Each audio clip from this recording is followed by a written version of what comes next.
ꯃꯐꯝ ꯑꯁꯤꯗ ꯃꯩꯇꯩ ꯑꯩꯈꯣꯏꯒꯤ ꯏꯄꯥꯅꯥꯠ ꯏꯄꯨꯅꯥꯠꯇ ꯑꯃꯨꯛ ꯅꯧꯅ ꯍꯟꯖꯤꯜꯂꯛꯏꯕꯁꯦ ꯃꯁꯤꯗꯒꯤ ꯍꯦꯟꯅ ꯅꯨꯡꯉꯥꯏꯕꯁꯨ ꯂꯩꯇꯦ ꯁꯤꯒꯤ ꯊꯧꯔꯝ ꯑꯁꯤꯕꯨ ꯌꯥꯎꯕꯤꯔꯤꯕ ꯏꯄꯥ ꯄꯨꯝꯅꯃꯛꯄꯨꯁꯨ ꯍꯟꯅ ꯍꯟꯅ ꯊꯥꯒꯠ ꯐꯣꯡꯗꯣꯛꯆꯔꯤ ꯂꯣꯏꯅ ꯂꯣꯏꯅꯅ ꯑꯁꯤꯒꯨꯝꯕ ꯊꯧꯔꯝ ꯑꯁꯦ ꯑꯩꯈꯣꯏꯒꯤ ꯃꯈꯥ ꯇꯥꯅꯁꯨ ꯃꯌꯥꯝ ꯄꯨꯟꯅ ꯊꯋꯥꯏ ꯍꯛꯆꯥꯡ ꯌꯥꯎꯅ ꯄꯨꯝꯅꯃꯛꯁꯤꯡꯁꯦ ꯑꯃꯠꯇ ꯑꯣꯏꯅ ꯆꯠꯃꯤꯟꯅꯔꯤ ꯍꯥꯏꯔꯒ ꯑꯩꯒꯤ ꯍꯧꯔꯛꯐꯝ ꯁꯥꯠꯂꯛꯐꯝ ꯑꯩꯕꯨ ꯍꯧꯔꯛꯐꯝ ꯄꯨꯝꯅꯃꯛꯁꯤꯡꯁꯦ ꯑꯃꯨꯛ ꯅꯧꯅ ꯅꯤꯡꯁꯤꯡꯗꯨꯅ ꯍꯥꯟꯅꯒꯤ ꯈꯨꯕꯝꯗ ꯑꯃꯨꯛ ꯑꯩꯈꯣꯏꯒꯤ ꯑꯁꯦꯡꯕ ꯁꯛꯇꯝꯗ ꯍꯟꯖꯤꯟꯕ ꯉꯝꯅꯕ ꯍꯣꯠꯅꯕ ꯈ꯭ꯋꯥꯏ ꯇꯔꯥꯅꯁꯨ ꯃꯇꯦꯡ ꯄꯥꯡꯕꯤꯌꯨ ꯑꯃꯁꯨꯡ ꯈ꯭ꯋꯥꯏ ꯇꯔꯥꯒ ꯂꯣꯏꯅꯅ ꯃꯤꯠ ꯑꯁꯤꯅꯁꯨ ꯃꯇꯝ ꯄꯨꯝꯅꯃꯛꯇ ꯆꯠꯅꯅꯕ ꯍꯣꯠꯅꯖꯒꯅꯤ ꯑꯉꯝꯕ ꯊꯥꯛꯇ ꯁꯣꯏꯗꯅ ꯍꯣꯠꯅꯖꯒꯅꯤ ꯑꯗꯨꯒ ꯂꯣꯏꯅꯅ ꯑꯩꯈꯣꯏꯅ ꯀꯅꯥꯒꯨꯝꯕ ꯃꯤꯁꯤꯡꯅ ꯍꯣꯡꯕ ꯆꯥꯎꯕ ꯂꯩꯔꯤꯕ ꯇꯣꯉꯥꯟ ꯇꯣꯉꯥꯟꯕ ꯂꯨꯞꯁꯤꯡꯒꯤ ꯇꯣꯉꯥꯟ ꯇꯣꯉꯥꯟꯕ ꯃꯤꯑꯣꯏꯁꯤꯡꯅ ꯍꯥꯏꯗꯤ ꯑꯣꯏꯔꯣꯏꯗꯕ ꯅꯠꯇ꯭ꯔꯒ ꯀꯔꯤꯒꯨꯝꯕ ꯀꯥꯟꯅꯗꯕ ꯑꯄꯤꯛꯄ ꯋꯥꯈꯜ ꯑꯃꯒ ꯂꯣꯏꯅꯅ ꯑꯃꯅ ꯇꯧꯕ ꯊꯕꯛꯄꯨ ꯑꯃꯅ ꯍꯨꯟꯕ ꯑꯃꯅ ꯇꯧꯕ ꯊꯕꯛꯄꯨ ꯑꯃꯅ ꯍꯨꯟꯕ ꯃꯁꯤꯒꯤ ꯆꯠꯅꯕꯤ ꯃꯁꯤꯒꯤ ꯍꯩꯅꯕꯤꯁꯦ ꯃꯁꯤꯗꯤ ꯌꯥꯝꯅ ꯋꯥꯈꯜ ꯄꯤꯛꯄ ꯑꯃꯁꯨꯡ ꯂꯩꯕꯥꯛ ꯃꯆꯥ ꯇꯥꯗꯕꯅ ꯍꯥꯏꯖꯅꯤꯡꯉꯤ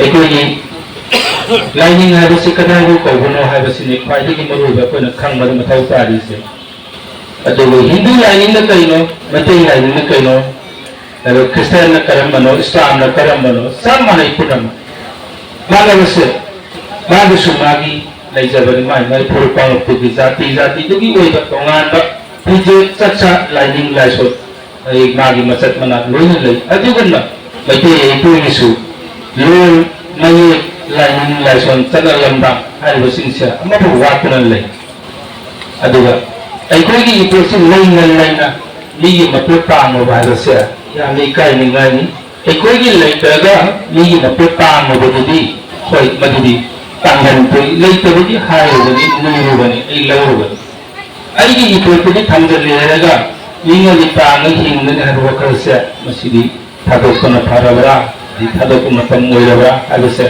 ꯑꯩꯈꯣই ꯈ꯭ꯋꯥꯏ ꯄꯨꯝꯅꯃꯛꯁꯨ ꯋꯥꯈꯜ ꯇꯥꯃꯤꯟꯅꯕ ꯃꯇꯝ ꯌꯧꯔꯕ꯭ꯔꯥ ꯍꯥꯏꯅ ꯈꯜꯂꯤ ꯑꯗꯨꯅ ꯂꯩꯕꯤꯔꯤꯕ ꯃꯩꯇꯩ ꯑꯩꯈꯣꯏꯒꯤ ꯂꯨꯞꯇꯁꯨ ꯂꯥꯏꯅꯤꯡ ꯂꯨꯞꯁꯤꯡꯁꯨ ꯇꯣꯉꯥꯟ ꯇꯣꯉꯥꯟꯕ ꯃꯈꯜ ꯈꯔ ꯑꯗꯨꯃꯛ ꯂꯩ ꯇꯣꯉꯥꯟ ꯇꯣꯉꯥꯟꯕ ꯑꯃꯠꯇꯅꯤ ꯀꯩꯁꯨ ꯀꯥꯏꯗꯦ ꯑꯩꯈꯣꯏ ꯃꯩꯇꯩꯒꯤ ꯃꯩꯇꯩ ꯉꯥꯛꯇꯅꯤ ꯃꯥꯅ ꯆꯨꯝꯃꯤ ꯃꯥꯅ ꯂꯥꯜꯂꯤ ꯍꯥꯏꯕꯒꯤ ꯋꯥꯐꯝꯁꯦ ꯑꯃꯗ ꯑꯃ ꯍꯨꯟꯅꯕ ꯉꯥꯡꯅꯕꯁꯦ ꯃꯁꯤꯁꯨ ꯌꯥꯝꯅ ꯐꯠꯇꯕ ꯑꯃꯅꯤ ꯅꯨꯡꯉꯥꯏꯇꯕ ꯑꯃꯅ ꯑꯗꯨꯅ ꯆꯥꯎꯈꯠꯄꯒꯤ ꯂꯝꯖꯦꯜꯗ ꯌꯥꯡꯅ ꯀꯥꯔꯤꯕ ꯑꯩꯈꯣꯏꯁꯦ ꯆꯥꯎꯈꯠꯄꯒꯤ ꯍꯥꯏꯗꯤ ꯂꯝꯕꯤꯗ ꯑꯌꯦꯠꯄ ꯄꯤꯕ ꯑꯄꯟꯕ ꯄꯤꯕ ꯃꯅꯤꯡ ꯍꯟꯗꯅꯅꯕꯒꯤ ꯑꯆꯧꯕ ꯃꯔꯝ ꯑꯃꯁꯨ ꯑꯣꯏꯍꯜꯂꯤ ꯑꯗꯨꯅ ꯌꯥꯔꯤꯕꯈꯩꯗꯤ ꯂꯩꯔꯤꯕ ꯇꯣꯉꯥꯟ ꯇꯣꯉꯥꯟꯕ ꯂꯩꯔꯤꯕ ꯐꯨꯔꯨꯞ ꯀꯥꯡꯂꯨꯞꯁꯤꯡꯁꯦ ꯑꯃꯅ ꯑꯃꯕꯨ ꯍꯨꯟꯅꯕꯒꯤ ꯃꯍꯨꯠꯇ ꯑꯃꯅ ꯑꯃꯕꯨ ꯃꯇꯦꯡ ꯄꯥꯡꯅꯔꯒ ꯍꯦꯟꯅ ꯆꯥꯎꯈꯠꯄ ꯈꯨꯟꯅꯥꯏ ꯑꯃ ꯑꯣꯏꯔꯛꯄ ꯑꯣꯏꯍꯟꯅꯕ ꯍꯣꯠꯅꯕꯗ ꯑꯆꯧꯕ ꯊꯧꯗꯥꯡ ꯌꯥꯃꯤꯟꯅꯁꯦ ꯍꯥꯏꯕꯁꯦ ꯑꯩꯒꯤ ꯃꯁꯤ ꯑꯄꯥꯝꯕꯅꯤ ꯑꯗꯨꯒ ꯍꯧꯖꯤꯛꯁꯨ ꯂꯩꯔꯤꯕ ꯑꯩꯈꯣꯏꯒꯤ ꯏꯄꯥ ꯏꯃꯥ ꯏꯕꯦꯟ ꯃꯔꯨꯞ ꯃꯄꯥꯡ ꯈ꯭ꯋꯥꯏ ꯇꯔꯥꯅꯁꯨ ꯄꯨꯝꯅꯃꯛꯁꯤꯡꯁꯦ ꯑꯃꯠꯇ ꯑꯣꯏꯅ ꯑꯩꯈꯣꯏꯁꯤꯡꯁꯦ ꯋꯥꯈꯜ ꯇꯥꯃꯤꯟꯅꯔꯒ ꯂꯩꯍꯧꯔꯤꯕ ꯃꯌꯥꯝꯁꯤꯡꯁꯤꯁꯨ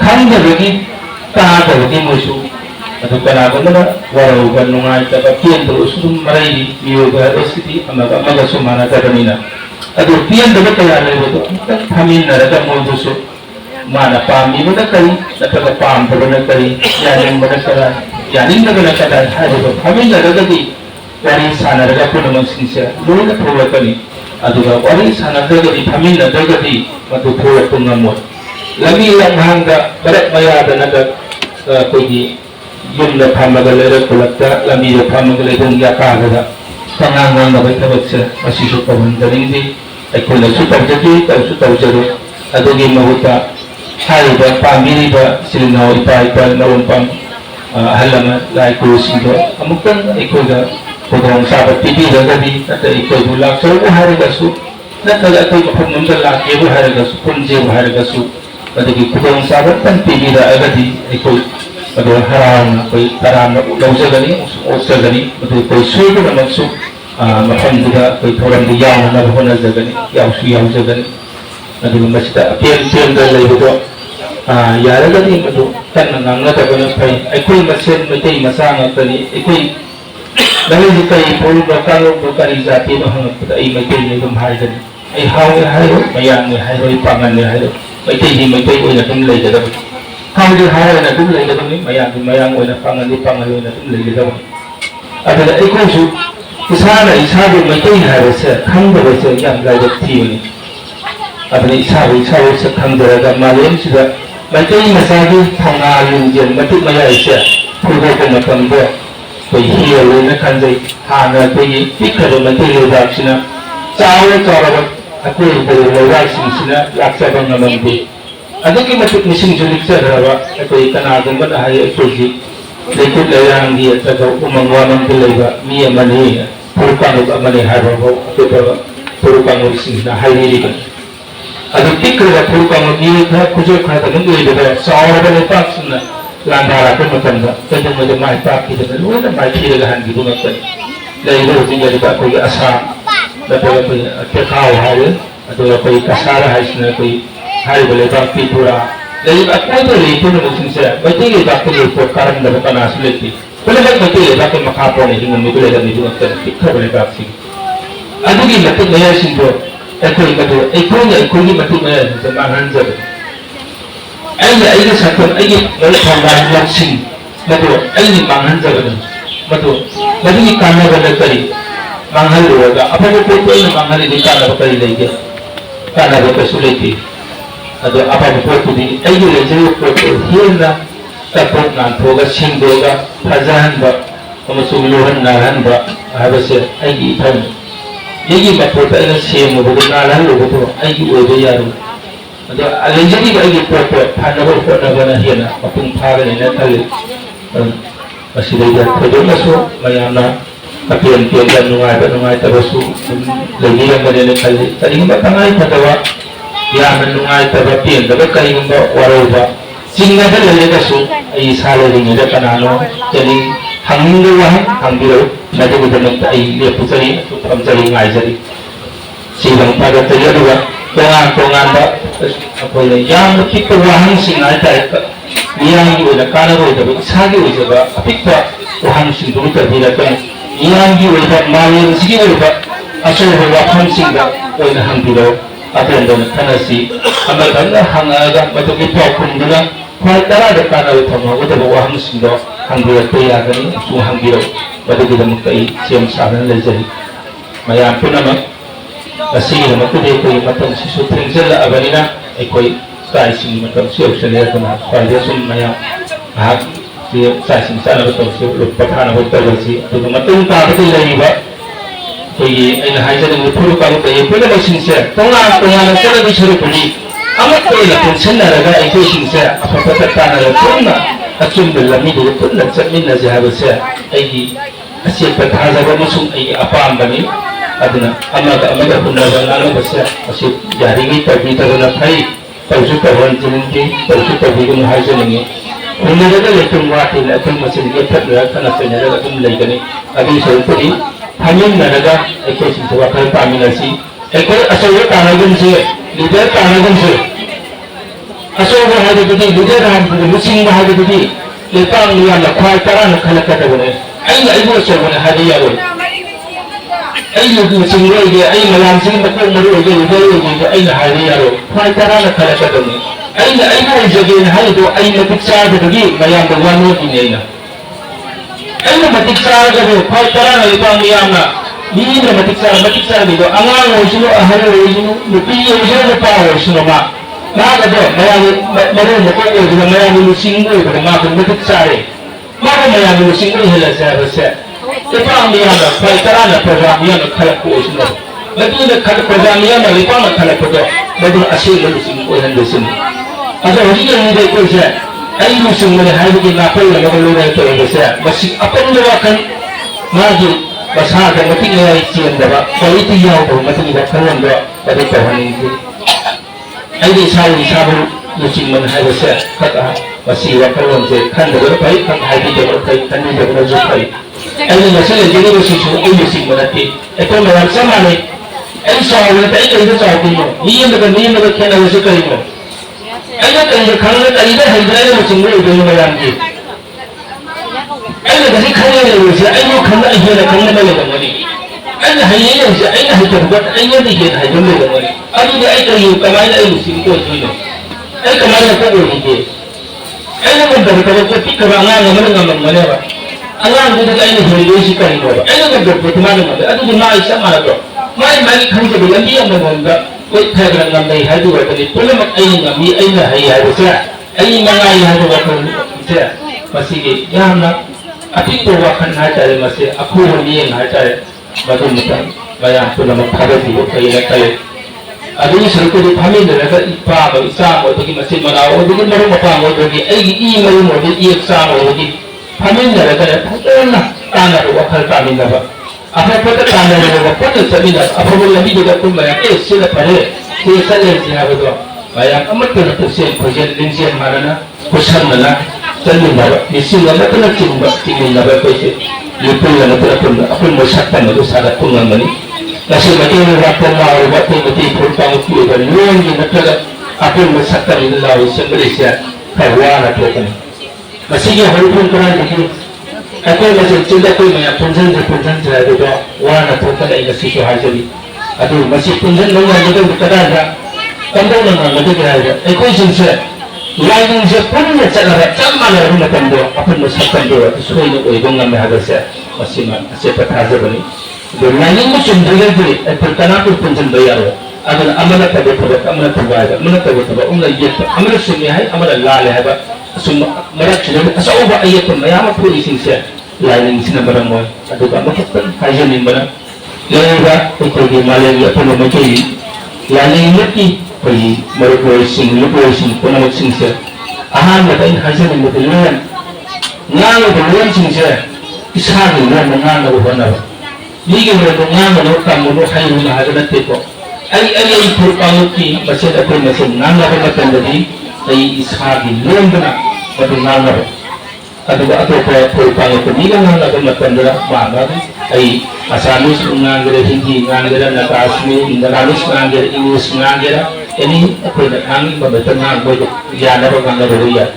Ada ikut mesin ni mereka punya material si yang sing ngan ngan si kenapa? Kalau ibu saya lau si mesin yang kut nak muda aku perwahi si bukan biar. Aku jadi lagi juga aku ni nusuk bentuk lagi juga aku ni betul saya si pun nak singsa. Sama tu yang kai orang ni material kangki. Ngan ni si material saya. Atau pada luar sih tak kaya orang jalan dengan sih. Atau jadi ke luar sih untuk apa? Atau tadi luar kita mereka suyan hari belum hari tadi. Aku sih aham macam luar jenang itu lain mana di lepang mana di ayam tadi kerja ini. Aham kita kan section luar macam tu semua macam. Luang dah ini dengan sebaik saya nak aku apa mati ni wangil lagi pak. Aku terluang mana yang jenis kan bawa mana. Ani sudah ikut lain jenis siapa tahu kena masih tak ada apa aku yang termin ada saya. Lain jenis tahu saya hingga ada saya masih ikut di tahun. Ada lain mana ada jadi ayat lebar sumang atau ayat sumang atau sana ada betul sih. Yang tu ada boleh dia kan apa nama tu lagi. Tiada hal dalam saya. Tipuri gilambe, tipuri gilhari arwai tipura, kami kata gini, ada rezeki Bengali dulu, ada lagi. Dan tadi juga ada, ada tipuri kami singsa Bengali dulu nanu, betul tu Bengali itu orang senda, Hindu lain betul tu, bayam Hindu kena, mereka lepas tu, mereka tu betul bagian sana bayam dia sendiri masing tu. Yang ini dia yang hukum jadi tahu bukan. Putri masagi mayunda masagi ingin masagi yunda masagi lambo magi hai lambo yunda ada kena ada mana ni mampu lepas dari ada kali. Kalau kita berdoa itu ni yang begini. Ni mana tu lain mana ni lepas mana tu ini. Masih macam apa dia dan kita tentang dapat kaya kali. Masih kita nak seni nak ikut kan tak boleh ikut nak culture ini bisnes nak usul lagi bisnes cakap lagi pak jadi pembang masih section lah kita seni nak apa nak masuk nak dia lalu lah kali kita nak macam lain bukan ikut bukan sinak perlahan bukan tiada masih perlahan sia tak akan lagi masih bukan ini hal berapa lagi Lining habis kadang buku kono silahan betul pai kono sesuai dengan jalan bahaya juga sih. Lining nasi kan ada level penting usul yang lebih lining pengan bermakan banyak mana sana lining ada kalau ada akan lining ada itu lining ada itu pengan banyak lebih. Lining sih kan betul kali kita minta punya macam lining itu yang boleh kalau nasi. Kasi nagkaroon ko ng kamay ko na ba? Niyang da samam na ba? Yang na ba kanta tayo at sarang na ba? Pagunggan na ba? Anong hangga ba? Niyang mangangan ba mo di? Puyan da ba? Puyan da ba? Tinatay na sila. Ako, malam sige, ako yung magtay na di lupa na hangga. Lupa sige pandang di. Ang kung magtay yung lura nga, malam sa nila ba? Kung magtay siya. Ako yung lahat ko nagsat ka ba? Lain siya kanino. Niya ko yung kung nila matagtay. Pati pandang di. Lining level sa ito nga daw ko lining ay pamaliti. Lining sa kadang ano, ay yung balang sa larong kulang gani, lining mo na sa tagal ko siya. Lining nga ay Krishna swala ka taam, swala ka takang na swala, sanamay swala ka, matulay ka, matulay ko ay hiyaw natin. Kaya din ito na marilo, ay na sa hayon din. At ito ngayon, ay yung lining lesson ay ipijit sa tayo na yung balang kulang masikhang basinis. Kung yan makanya digibayan, kanya digibayan, hindi matanda. Kasi wala ito na matulad yung manuloy sa level ba. Napiyan na wala pa mo yung magpaalala di. Noong nga na ko na mutaan ko na itinig matulkan mo, na pa mo yung matulkan mo, halo ba naman naman ba. Noong nga nag-emergency natin, ay inimatan ito, ito yung sentro ba, marami ko na ako yung mga angkura, masila, imitak ko lang ito. Naliyon na paniluwang ko lang, imitak ko lang ko lang ito. Kung nga ko lang ba, Lolo syukur Quran. Ada ayat pada pakan dalam kita seramai dalam kita seramai kita mengenai dalam dia apa.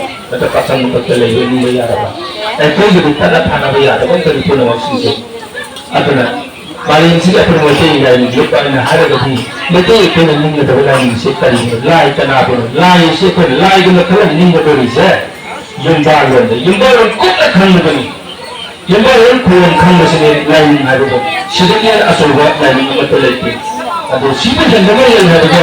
Kalau itu, saya sih akan naik kenapa? Betul, betul betul. Karena kemai pada presiden tahun ini asal memulai hari itu, siswa ini terus media pun mengambil hasil itu, betul betul. Kita betul. Aduh, lain hari saya terang, ini segala, ini siapa tu presiden kemai siapa ni paham mana? Ay saksa kamay, panggung kamay, kuryay kamay, ay taksi hari sekali, kasi hari sekali. Kita perlu tahu ada ay kari ada loan na gani. Ikat hari ina isa ina usinda ay kari ada loan na gani. Adega ay loan na tine baru pang sinda kari kabo loan na gani haiba. Semua taksi kasi gani. Kamu sungguh malam loan ni. Hari itu hina matautan baru itu. Ada itu maya pun asal banget baru kami nadaga maya imadul. Orang pang di papan pun masih sehingga mereka setiap ikut nak kena dalam nasi.